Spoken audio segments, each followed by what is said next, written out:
By the time I said anything, it was already over. His name was already out there, and I was the only person in that building who knew the truth, and I had said nothing. His name was Marcus.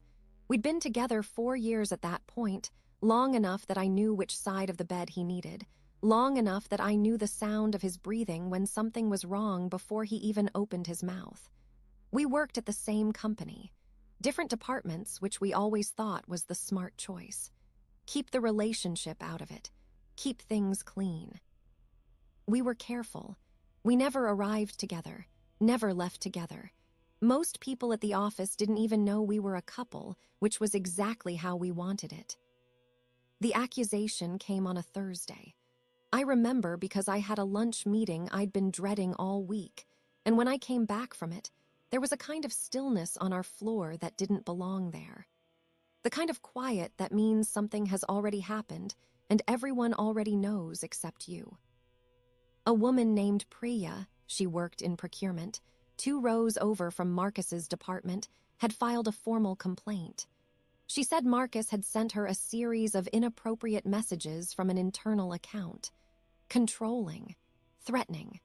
The kind of thing that, if true, would end a career before 5 o'clock.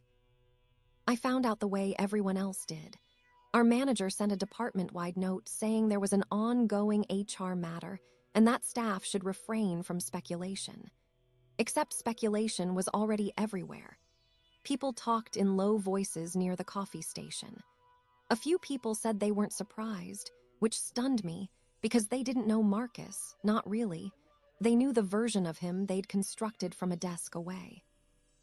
I went home that night and he was already there, sitting at the kitchen table with his hands flat on the surface, not doing anything, just sitting. He looked at me and said very quietly, "I didn't do it, Renee." And I believed him. I want to be honest about that. I believed him completely, and not just because I loved him. I believed him because I knew something no one else in that building knew. On the Tuesday before the complaint was filed, I had seen Priya at Marcus's workstation. I'd walked past, heading to the printer, and I'd glanced over the way you do when you're trying not to look like you're looking. She was at his desk.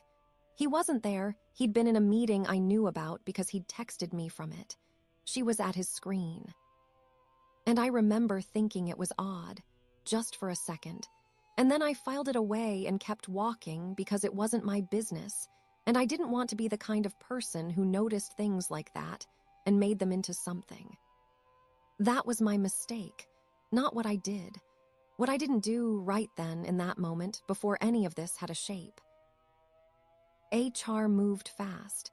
Within 48 hours, Marcus was placed on administrative leave pending investigation. He had to hand over his badge. He had to leave the building while people watched. And I still hadn't said anything. I want you to understand what was happening inside me, because it wasn't simple. The moment I came forward, everything we'd kept private for 4 years became company property. HR would want to know how long we'd been together, whether he'd ever talked to me about Priya, whether I might be coming forward to protect a partner rather than tell the truth. My credibility would be the first thing on the table, not his innocence. And I'd seen what happens to people who report things internally. I'd watched a colleague spend 6 months defending herself after she flagged a billing issue, and she was right about everything. So I waited. I actually sat down and waited. I told myself I was being rational. I told myself I was thinking about timing, about how to do it right so it would actually land. I told myself I'd come forward as soon as the process reached the point where my account would matter most. But that was a story I was telling myself. The truth, the thing I've had to sit with since, is that I was scared. Scared of the exposure. Scared of being the girlfriend who showed up to save him and wasn't believed. Scared of what it would cost me personally in that building if this went sideways. 5 days into the investigation, Marcus's sister called me. I didn't pick up. I didn't pick up because I knew what she was going to ask, and I didn't have an answer I could live with. On day 8, Marcus told me he was going to resign rather than wait for the outcome. He said he couldn't keep sitting in our apartment watching his phone, waiting for someone to decide something about him. He said the company already knew what it thought, and he didn't have the energy to fight a verdict that had already been written. He wasn't angry when he said it. That was the part that gutted me. He just sounded tired in a way I hadn't heard before. I went to HR that same afternoon. I told them what I had seen. I described the Tuesday, the workstation, the screen, the time. I even pulled up my own badge swipe records to show I'd been in that part of the building.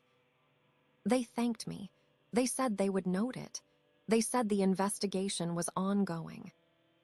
Marcus was cleared. It took another 11 days, but they cleared him. He came back to work. He kept his badge, his desk, everything that was technically his.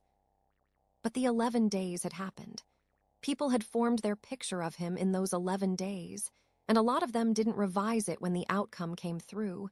They just went quiet about it, which isn't the same thing as changing their minds. His manager started CCing him less. Opportunities that had been on the table before this started quietly going to other people. Nothing you could point to, nothing actionable. Just the slow, particular way a place can let you know that the version of you they'd imagined for those 11 days is still somewhere in the room.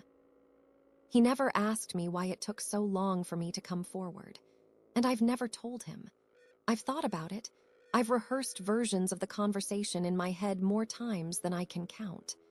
But every version ends the same way, with him looking at me, and me not being able to explain the gap between knowing and saying in a way that doesn't reveal exactly who I was when it mattered. I knew on day 1. I said something on day 8, and I still don't know what to call that. Cowardice is one word. Self-preservation is another. Neither one lets me off the hook, and I've stopped trying to find one that does. He still works there. So do I. We're not together anymore. We ended it quietly about 3 months after all of this, and we didn't make a scene about the reason. I see him sometimes at the coffee station, and we nod at each other like two people who share a building and nothing else. And I think about that Tuesday, the printer, the 2 seconds where I saw something and decided it wasn't my problem. Maybe you've been in a version of that hallway. Maybe you've done the math and decided the cost of speaking was higher than the cost of silence. And maybe you were right, and maybe you still think about it the way I think about this. I don't know what the right answer is. I know what I chose. I know what it cost someone who didn't deserve to carry it. That's what I've been living with. That's what I wanted to say out loud, even just once, to someone who might understand. What would you have done? Tell me in the comments.